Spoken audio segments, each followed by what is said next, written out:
集人于正宪先生为我们今天大会致辞，我们掌声欢迎于总召集人。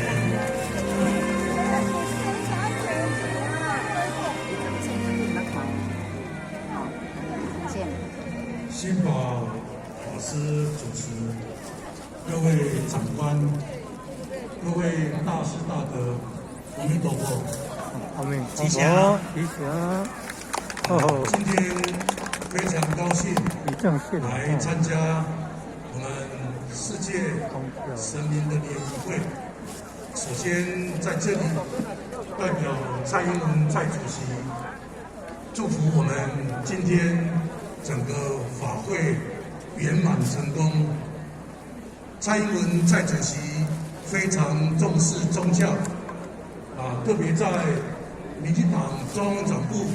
来成立宗教委员会，正宪目前就是担任着宗教委员会的总召集人。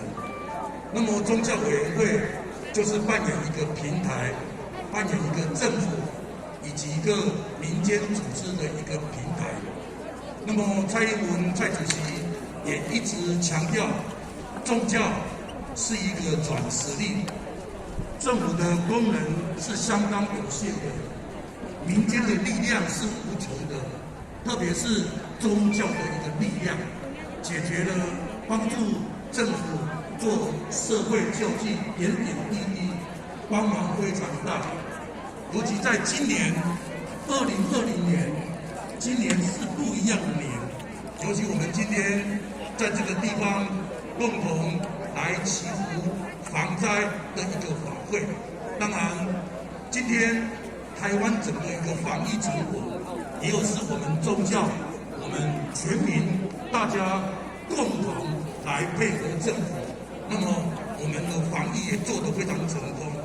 当然，前几天又有一个本土病例，那我相信我们从今年的12月开始，政府也一再强调8大场合，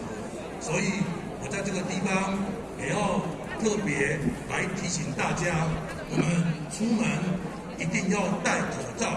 量体温、勤洗手。我们每一个人自己要有防疫意识，保护自己，保护全家人，保护我们整个台湾。最后，再一次的代表蔡英文主席来祝福我们今天的法会成功。阿弥陀佛。谢谢，我们再次掌声感谢于总召集人的致辞，感谢您，谢谢。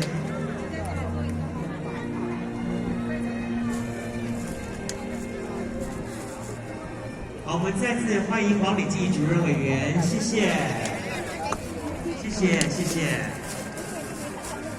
2020世界神明联谊会上半场联谊到此圆满告一段落。我们在此恭祝中华传统宗教总会副总会长暨佛光山住持新老和尚以及诸位贵宾，谢谢。在这里，我们跟大家说明以下几个时间：第一个，在中午11点到下午1点半，在万人照相台，我们有顶台表演，两旁还有黄俊雄以及小戏园掌中剧团的演出。下午2点钟，我们会进行1点半的时候会进行祈愿祝祷跟回銮仪式。我麻烦各位的现场的嘉宾朋友，在1点半的时候，那么聚集回到了我们的现场，来稍后我们进行下午的活动。接下去呢，我们引导大家前往到我们的用餐地点。现在我们先请坐在菩提广场中央区的贵宾先行起立，请先跟着我们引导人员。那么紫色肩带的贵宾前往2A， 前往移往到礼敬大厅的2楼来用餐。那么稍后我们再邀请黄色肩带的贵宾往上方出口来进行移动。那么同时也邀请